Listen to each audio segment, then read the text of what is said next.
आज हम लोग पढ़ेंगे। हम लोग ने जो कल सुना था उसके बारे में हम लोग पढ़ेंगे। हम लोग ने कल सुना था कि कितने प्रकार के अपराध हैं जो हम लोग को मंदिर में नहीं करने चाहिए। जैसे कि मंदिर में अर्च विग्रह के समक्ष लेटना नहीं चाहिए, अर्च विग्रह के समक्ष ऊंची आवाज में बात नहीं करनी चाहिए, रोना चिल्लाना नहीं चाहिए, इवन झगड़ा भी नहीं करना चाहिए। और फिर हम लोग ने नाम अपराध के भी विषय में सुना था कि गुरु की आज्ञा का उल्लंघन नहीं करना चाहिए, वैदिक साहित्य या प्रमाणों की निंदा नहीं करनी चाहिए, हरे कृष्ण कीर्तन की महिमा को काल्पनिक नहीं मानना चाहिए, भगवान नाम पर मनमानी व्याख्या नहीं करनी चाहिए।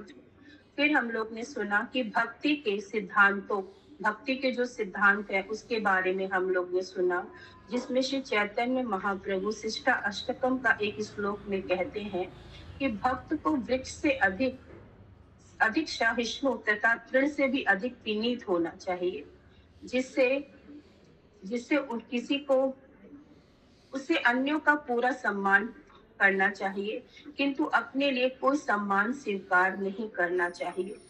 फिर उन्होंने तिलक और तुलसी कंठी का भी इसमें विवरण हुआ है, जिसमें पद्म पुराण में कहा गया है कि जिस वैष्णव के गले में तुलसी और कंठी अलंकृत रहती है और अपने शरीर में वह विष्णु के 12 चिन्हों को अंकित करता है, तो उसे भगवान की शुद्ध भक्ति प्राप्त होती है और वो वैकुंठ, उसको जो भी देखता है तो उसको लगता है कि ये कृष्ण का भक्त है।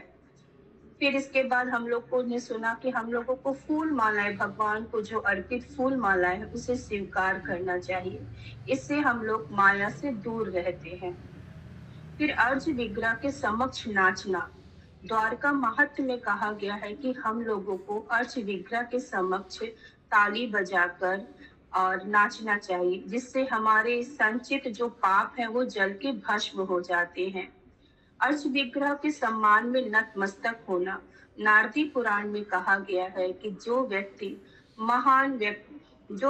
भगवान के समक्ष नतमस्त होकर केवल नमस्कार ही करता है, उन्हें एक समान नहीं माना जा सकता, क्योंकि उसने अनेक पुण्य फल वो अर्जित कर लिए हैं और वे सीधे भगवान के धाम को जाता है। भगवान का स्वागत करने के लिए खड़ा होना, ब्रह्म पुराण में कहा गया है, जो व्यक्ति भगवान की रथ यात्रा उत्सव का दर्शन करता है और फिर भगवान की स्वागत करने के लिए खड़ा हो जाता है, वह अपने शरीर से समस्त प्रकार के पापों को धो देता है। फिर हमने सुना अर्च विग्रह के पीछे पीछे चलना और विष्णु मंदिर या तीर्थ स्थलों की यात्रा करना। अब इसके आगे हम लोग सुनेंगे। विष्णु मंदिर की परिक्रमा करना, हरि भक्ति सुधार में कहा गया है, जो व्यक्ति विष्णु के अर्च विग्रह की परिक्रमा करता है, वह इस जगत में बारंबार जन्म मृत्यु के चक्कर से छूट जाता है। बद्ध आत्मा अपने अस्तित्व के कारण बारंबार जन्म तथा मृत्यु के माध्यम से परिक्रमा करता है। इसका निवारण मंदिर में अर्च विग्रह की परिक्रमा करने से आसानी से हो जाता है। भारत में वर्षा ऋतु के 4 महीने जुलाई, अगस्त, सितंबर तथा अक्टूबर मासों में चतुर्मास उत्सव मनाया जाता है, जिसका शुभारंभ श्रावण मास से होता है। इन चारों महीनों में एक स्थान से दूसरे स्थान की यात्रा करके कृष्ण भावनामृत का प्रचार प्रसार करने वाले साधु पुरुष सामान्यतः किसी एक स्थान पर, विशेषतया किसी तीर्थ स्थान पर जाकर टिकते हैं। इस अवधि में कुछ विशेष विधि विधानों का दृढ़ता से पालन करना होता है। स्कंद पुराण में कहा गया है, यदि कोई इस अवधि में विष्णु मंदिर की कम से कम 4 बार परिक्रमा कर लेता है, तो यह समझा जाता है कि उसने सारे ब्रह्मांड की यात्रा कर ली। ऐसी परिक्रमा से ऐसे समस्त पवित्र स्थानों का दर्शन हो गया समझा जाता है, जहाँ से होकर गंगा नदी बहती है, और चतुर्मास के विधानों का पालन करने से भक्ति पद शीघ्र प्राप्त हो सकता है। अर्चना, अर्चना का अर्थ है मंदिर में अर्च विग्रह की पूजा करना। इसे संपादित करने से इसकी पुष्टि होती है। मनुष्य शरीर नहीं अपितु आत्मा है।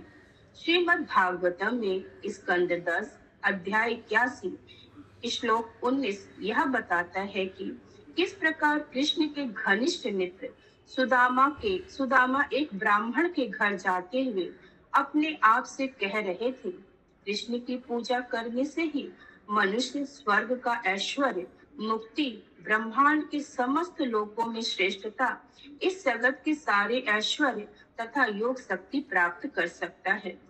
जिन घटनाओं से सुदामा ने यह वचन अपने आप में कहे थे वे इस प्रकार हैं। श्री कृष्ण ने अपने मित्र सुदामा को आदेश दिया था कि वह किसी ब्राह्मण के घर जाकर कुछ भोजन मांग लाए। ब्राह्मण लोग एक महान यज्ञ कर रहे थे। श्री कृष्ण ने सुदामा से कहा, तुम जाकर उनसे कहो, कृष्ण तथा बलराम भूखे हैं श्री और कुछ भोजन चाहते हैं। जब सुदामा वहां गए तो ब्राह्मणों ने कुछ भी देने से मना कर दिया, किंतु ब्राह्मण पत्नियों ने जब सुना कि श्री कृष्ण को कुछ भोजन चाहिए तो उन्होंने तुरंत भोजन की बहुत सी स्वादिष्ट प्लेटें ले ली और वे श्री कृष्ण को भोजन पहुंचाने स्वयं गए। विष्णु रहस्य में भी कहा गया है, इस लोक में जो व्यक्ति विष्णु की पूजा में संलग्न है वह आसानी से वैकुंठ लोक अर्थात ईश्वर के नित्य आनंद में साम्राज्य को प्राप्त कर सकता है। भगवान की सेवा करना। विष्णु रहस्य में कहा गया है, जो व्यक्ति भगवान की सेवा का वैसे ही प्रबंध करता है जैसे कि राजा के लिए उनके सेवक करते हैं, तो वह मृत्यु के बाद निश्चित रूप से कृष्ण के धाम को जाता है। वस्तुतः भारत के मंदिर शाही महलों, राजभवनों की तरह लगते हैं। वे सामान्यतः भवन नहीं होते, क्योंकि श्री कृष्ण की पूजा उसी तरह की जानी चाहिए जिस तरह राजा की पूजा उसके महल में की जाती है। अतः वृंदावन में सैकड़ों मंदिर हैं, जिनमें अर्च विग्रह की पूजा राजा के समान की जाती है। नारदी पुराण में कहा गया है, यदि कोई भगवान के मंदिर में कुछ क्षण भी रुकता है तो उसे निश्चित ही ईश्वर का दिव्य धाम प्राप्त होता है। निष्कर्ष यह निकलता है कि समाज के धनी पुरुषों को सुंदर मंदिर बनवाने चाहिए और उसमें विष्णु पूजा का प्रबंध करना चाहिए, जिससे लोग ऐसे मंदिरों को देखने के लिए आकृष्ट हों और उन्हें भगवान के समक्ष नाचने या भगवान नाम कीर्तन करने या भगवान नाम सुनने का अवसर प्राप्त हो सके। इस तरह हर व्यक्ति को ईश्वर के धाम तक जाने का अवसर प्राप्त हो सकेगा। दूसरे शब्दों में एक सामान्य व्यक्ति भी ऐसे मंदिर में जाकर सर्वोच्च वर प्राप्त कर सकता है। उन भक्तों के विषय में तो क्या कहना, जो पूर्णतया कृष्ण भावना भावित होकर ईश्वर की सेवा में निरंतर लगे रहते हैं। इसी संबंध में श्रीमद् भागवतम स्कंद 4 अध्याय 21 श्लोक संख्या 31 राजा पृथु का अपनी प्रजा से एक कथन आया। हे नागरिकों, ध्यान रहे कि भगवान हरि ही समस्त पतित बद्ध आत्माओं के वास्तविक मोक्षदाता है। बद्ध आत्माओं के उद्धार का यह कार्य अन्य देवता नहीं कर सकते, क्योंकि देवतागण स्वयं बद्ध है। एक बद्ध आत्मा दूसरे बद्ध आत्मा का उद्धार नहीं कर सकता। केवल कृष्ण या उनका प्रमाणिक प्रतिनिधि ही उसका उद्धार कर सकता है। विष्णु के अंगूठे से बहने वाली गंगा नदी का जल पृथ्वी लोक तथा अन्य लोकों में गिरता है, जहां वह बद्ध पाप आत्माओं का उद्धार करता है। अतएव ऐसे पुरुषों के उद्धार के विषय में क्या कहा जाए, जो सदैव भगवान की सेवा में लगे रहते हैं। यदि उन्होंने अनेक जन्मों के पाप कृत्यों का समूह एकत्र कर रखा है तो भी उनकी मुक्ति निश्चित है। दूसरे शब्दों में अर्च विग्रह की पूजा में निरत व्यक्ति अपने पूर्व जन्म के पाप समूह के फलों को कम कर सकता है। अर्च विग्रह की यह पूजा विधि पहले ही बताई जा चुकी है और मनुष्य को चाहिए कि इन विधि विधानों का गंभीरता से पालन करे। गायन। लिंग पुराण में भगवान विषयक महिमा गान तथा गायन का उल्लेख मिलता है। यह इस प्रकार है, जो ब्राह्मण भगवान की महिमा के गायन में निरंतर लगा रहता है, वह अवश्य ही भगवान के लोक को जाता है। भगवान कृष्ण इस गायन को शिव जी द्वारा की गई स्तुतियों से भी अधिक सम्मान प्रदान करते हैं। संकीर्तन। जब कोई व्यक्ति भगवान की लीलाओं, गुणों, रूप आदि की महिमा का उच्च स्वर से उच्चारण करता है, तो वह संकीर्तन कहलाता है। संकीर्तन का अर्थ है भगवान के पवित्र नाम का सामूहिक उच्चारण भी। विष्णु धर्म में समाहिक विष्णु धर्म में सामूहिक कीर्तन की प्रक्रिया के महिमा गायन संबंधी एक कथन है। हे राजा, कृष्ण शब्द इतना शुभ है कि जो भी इस पवित्र नाम का कीर्तन करता है, वह अनेकों अनेक जन्मों से चले आ रहे पाप कर्मों के फलों से तुरंत छूट जाता है।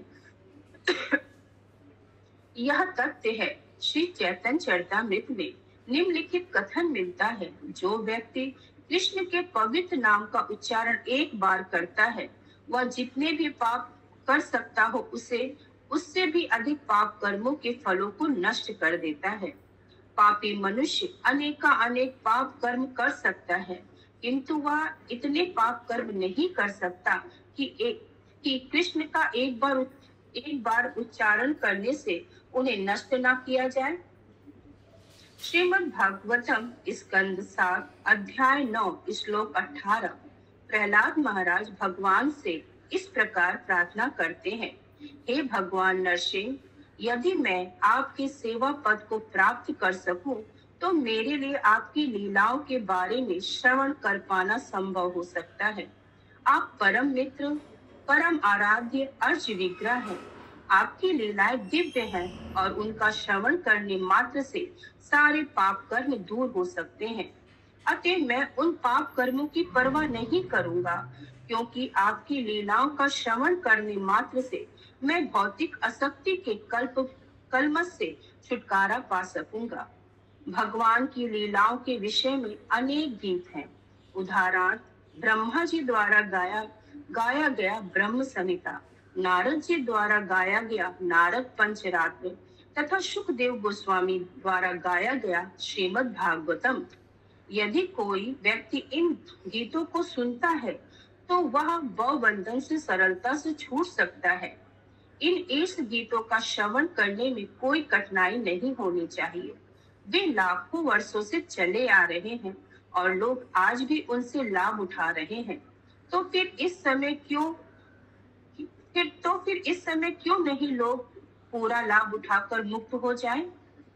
श्रीमद् भागवतम में स्कंद 1 अध्याय 5 श्लोक 22 नारद मुनि अपने शिष्य व्यास देव से कहते हैं, हे व्यास, यह जान लो कि ऐसे सारे लोग जो तपस्या, वेदाध्ययन, ज्ञान, वेद स्तुतियों के उच्चारण, दिव्य ज्ञान के चिंतन तथा दान कर्म करने में लगे हैं, वे सभी अपने इन पुण्य कर्मों के द्वारा भक्तों का सानिध्य चाहते हैं और भगवान की महिमा का कीर्तन करना चाहते हैं। यहाँ पर यह इंगित किया गया है कि भगवान का कीर्तन एवं महिमा गायन ही हर जीव का परम कार्य है।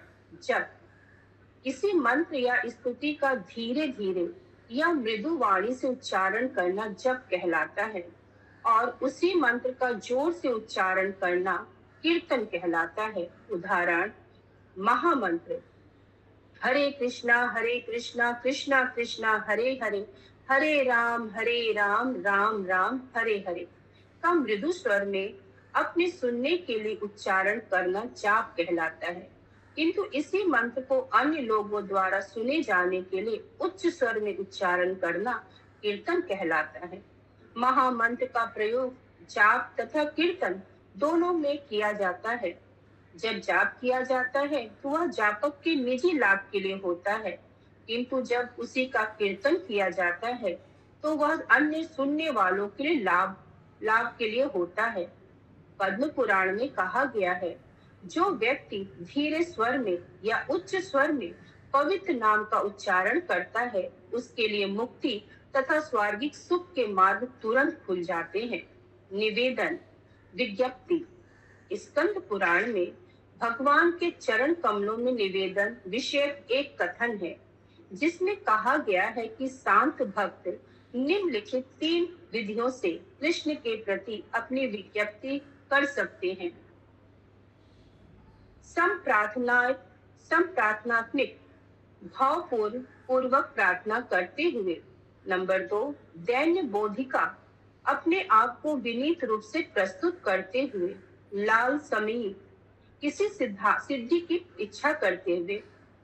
आध्यात्मिक जीवन की किसी सिद्धि की आकांक्षा इंद्र तृप्ति नहीं होती। जब भक्त को भगवान के साथ अपने स्वाभाविक संबंध की कुछ अनुभूति होती है, तो उसे अपने आदि स्थिति समझ में आती है और वह कृष्ण के मित्र, दास, माता पिता या प्रेमी के रूप में फिर से स्थापित होना चाहता है।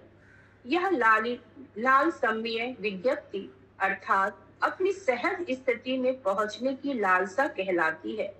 यह लालसामयी विज्ञप्ति पूर्ण मुक्ति की अवस्था में होती है और परिभाषिक दृष्टि से स्वरूप सिद्धि कहलाती है, जिसमें जीव पूर्ण आध्यात्मिक उन्नति तथा आत्म प्रकाश के द्वारा भगवान के साथ अपने मूल संबंध को समझता है।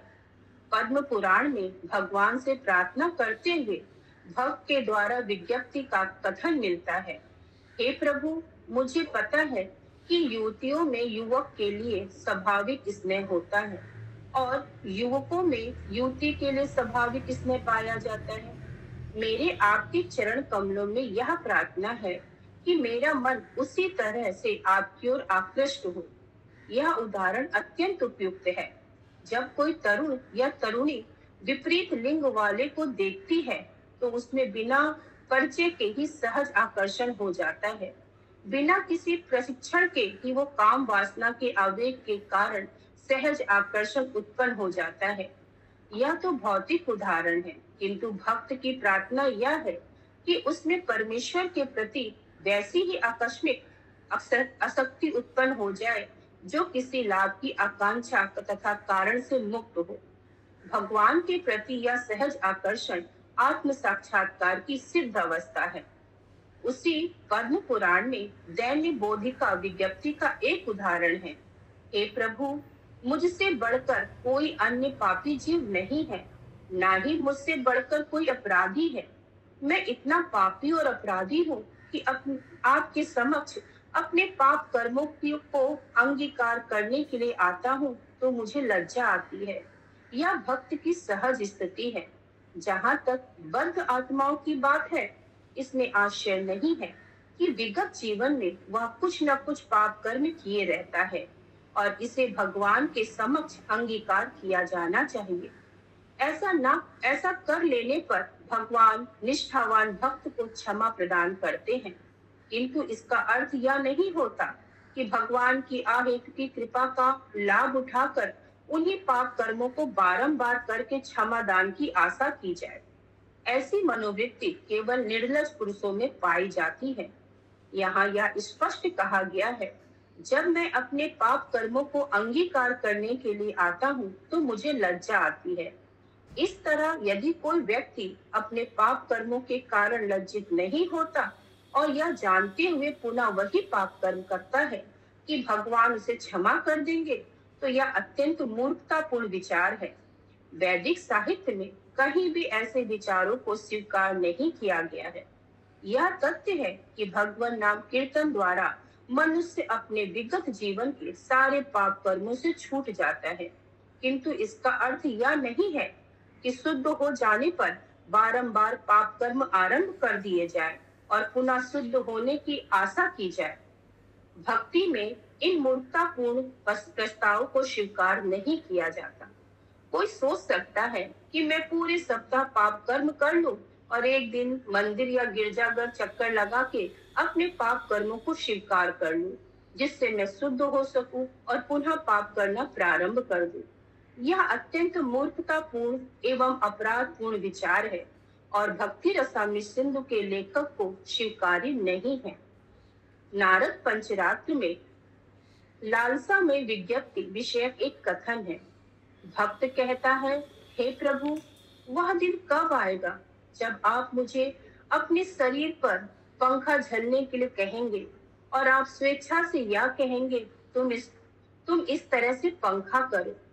इस श्लोक का अर्थ यह है कि भक्त भगवान के शरीर पर स्वयं पंखा जलना चाहता है।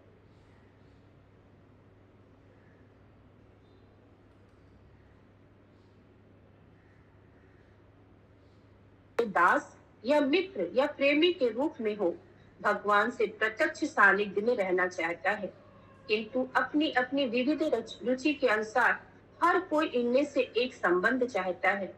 यहाँ पर भक्त भगवान का दास बनने की लालसा रखता है और वह भगवान को पंखा झलना चाहता है, जैसा उनकी अंतरंगा शक्ति लक्ष्मी जी करती है।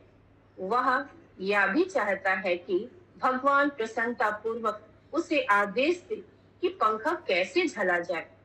इस लालसा में विज्ञप्ति आत्म साक्षात्कार की सर्वोच्च सिद्धावस्था है।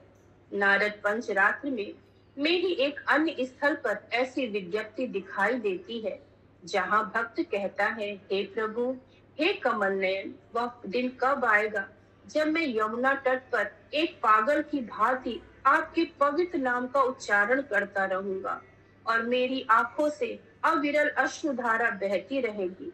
यह दूसरे प्रकार की सिद्धावस्था है।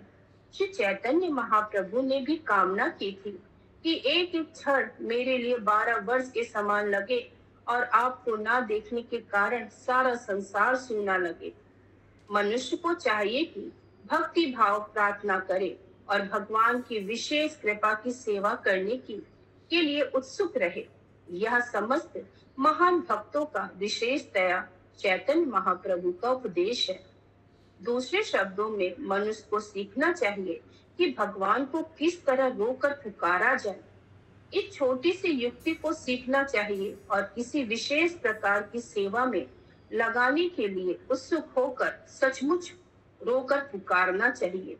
यह लौल्यम कहलाता है और ऐसे आंसू सर्वोच्च सिद्धि का मूल्य है। यदि कोई विशेष प्रकार से भगवान से मिलने और उनकी सेवा करने के लिए अत्यधिक उत्सुकता विकसित करता है, तो वो जो लौल्यम कहलाता है, तो उसी मूल्य को चुकाकर वह भगवत धाम में प्रवेश कर सकता है। अन्यथा किसी भी भौतिक मूल्य के टिकट के बल पर वह भगवत धाम में प्रवेश नहीं कर सकता।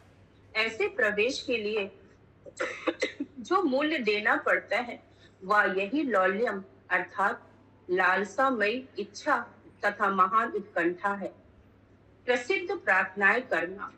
विद्वानों के अनुसार भगवत गीता में विशेषतया 11वें अध्याय में अनेक प्रमाणिक प्रार्थनाएं हैं, जिसमें अर्जुन भगवान के विश्व रूप से प्रार्थना करता है। इसी प्रकार गौतमी तंत्र के सारे श्लोक प्रार्थना कहलाते हैं।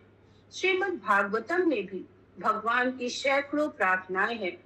अतः भक्त को चाहिए कि अपने उच्चार के लिए इनमें से कुछ प्रार्थनाएं चुन ले। स्कंद पुराण में इन प्रार्थनाओं की महिमा का वर्णन इस प्रकार मिलता है। जिन भक्तों की जुबानें भगवान कृष्ण की प्रार्थनाओं से सदैव अलंकृत रहती हैं, उनको महान साधु पुरुष तथा संत भी आदर देते हैं और ऐसे भक्त वास्तव में देवताओं द्वारा पूजनीय हैं। जो लोग कम बुद्धि वाले हैं, वो कृष्ण की पूजा ना करके किसी भौतिक लाभ के लिए विभिन्न देवताओं की पूजा करना चाहते हैं। किंतु यहाँ यह कहा गया है कि जो भक्त सदैव भगवान की प्रार्थना करने में लगा रहता है, वह देवताओं द्वारा भी पूजा के योग्य है। शुद्ध भक्तों को किसी देवता से कुछ भी मांगना नहीं रहता। प्रयुक्त देवतागण ही शुद्ध भक्तों की प्रार्थना करने के लिए उत्सुक रहते हैं। नरसिंह पुराण में कहा गया है, जो व्यक्ति भगवान कृष्ण के अर्च विग्रह के समक्ष पहुंचते ही विभिन्न प्रार्थनाओं का पाठ करने लगता है, वह सारे पाप कर्मों के फलों से तुरंत छूट जाता है और बिना किसी संदेह के वैकुंठ लोक जाने का पात्र बन जाता है। प्रसाद ग्रहण करना। पद्म पुराण में विशेष उल्लेखित है, जो व्यक्ति प्रसाद को आदर देता है और नियमित रूप से अर्च विग्रह के सामने से जो कुछ दूर जाकर चरणामृत के साथ उसको खाता है, चरणामृत वह जल है जो भगवान के चरण कमलों पर अर्पित किया जाता है और जिसमें तुलसी के पौधों के बीज मिले रहते हैं। उसे उन पुण्य कर्मों के फल प्राप्त होते हैं जो 10,000 यज्ञ करने से प्राप्त होते हैं। चरणामृत पान। भगवान को वस्त्र पहनाने के पूर्व प्रातः काल स्नान कराते समय चरणामृत बनाया जाता है। सुगंधितों तथा फूलों से युक्त जो जल भगवान के चरण कमलों से बहकर नीचे गिरते हैं उसे एकत्र कर लिया जाता है और उसमें दही मिला दी जाती है। इस तरह इस चरणामृत में न केवल सुगंधित स्वाद आ जाता है अपितु इसका आध्यात्मिक मूल भी बढ़ जाता है। जैसे कि पद्म पुराण में वर्णित है कि जिस व्यक्ति ने कभी कोई दान नहीं दिया, जिसने यज्ञ नहीं किया, जिसने वेदों का अध्ययन नहीं किया, जिसने कभी ईश्वर की पूजा नहीं की, अर्थात जिसने कोई भी पुण्य कर्म नहीं किए, यदि वह मंदिर में रखे चरणामृत का केवल पान कर लेता है तो वह भगवत धाम जाने का अधिकारी बन जाता है। मंदिर में चरणामृत को एक बड़े बर्तन में रखने की प्रथा है। जो भक्त मंदिर में अर्च विग्रह को प्रणाम करने आते हैं वे अत्यंत विनीत भाव से 3 बूंद चरणामृत ग्रहण करते हैं और दिव्य आनंद का सुख अनुभव करते हैं। अर्च विग्रह पर चढ़ाए फूलों को तथा अगुर को सूंघना। हरि भक्ति सुधाय में मंदिर में चढ़ाए गए अगुर का यहाँ उल्लेख मिलता है। जब भक्तगण अर्च विग्रह पर चढ़ाए गए अगुर की सुगंध को सूंघते हैं तो वे उसी प्रकार भौतिक कलमश के विषैले प्रभाव से विमुक्त हो जाते हैं। जिस तरह एक विशेष जड़ी बूटी को सूंघने से सर्पदंश अच्छा हो जाता है। इस श्लोक का तात्पर्य यह है कि जंगलों में एक जड़ी मिलती है जो दक्ष लोग जानते हैं कि इस जड़ी से सांप द्वारा काटे गए व्यक्ति की चेतना को कैसे वापस लाया जाए। उस जड़ी के सूंघने से ही सर्पदंश का विषैला प्रभाव तुरंत जाता रहता है। यही दृष्टांत यहाँ लागू होता है। जब कोई व्यक्ति मंदिर में जाता है और अर्च विग्रह पर चढ़ाए गए अगुर को सूंघता है तो उस समय उसके सारे भौतिक कलमुश भवरोग दूर हो जाते हैं। मंदिर आने वाले भक्त को चाहिए कि अर्च विग्रह पर सदैव कुछ न कुछ फल, फूल, अंगूर अर्पित करे। यदि वह नगद रुपए पैसे नहीं चढ़ा सकता तो उसे कोई अन्य वस्तु चढ़ानी चाहिए। भारत में यह प्रचलन है कि प्रातः काल मंदिर में जाने वाले पुरुष तथा स्त्रियां अपने साथ कुछ वस्तुएं लाते हैं। यहाँ तक कि एक मुट्ठी चावल या आटा भी चढ़ाया जा सकता है। यह विधान है कि जब कोई व्यक्ति साधु के पास या मंदिर में अर्च विग्रह भेंट लिए बिना ना जाए। यह भेंट अति तुच्छ हो सकती है या अनमोल भी हो सकती है। यहाँ तक कि एक फूल, छोटा सा फल, थोड़ा सा जल, जो भी संभव हो अर्पित करना चाहिए। अतः प्रातः काल जब कोई भक्त अर्च विग्रह पर भेंट चढ़ाने आता है तो उसे अंगूर की सुगंध सूंघने का अवसर मिलेगी। इससे इस जगत के सारे विषैले प्रभाव तुरंत दूर हो जाएंगे। तंत्र शास्त्र में कहा गया है, यदि मंदिर के अर्च विग्रह को भेंट की गई माला की सुगंध किसी के नथनों में प्रवेश करती है तो वो पाप कर्मों का बंधन तुरंत दूर हो सकता है। यदि वह कोई पाप कर्म नहीं भी किए रहता तो भी ऐसे फूलों की सुगंध से वह मायावादी से भक्त बन सकता है। इसके कई उदाहरण प्राप्त हैं जिनमें सर्वप्रथम 4 कुमारों का उदाहरण आता है। वे निर्विशेषवादी मायावादी थे किंतु मंदिर में बचे फूलों तथा अंगूर की सुगंध सूंघने से वे भक्त बन गए। इस श्लोक से ऐसा प्रतीत होता है कि मायावादी या निर्विशेषवादी न्यूनाधिक कुलसित होते हैं, वे शुद्ध नहीं होते।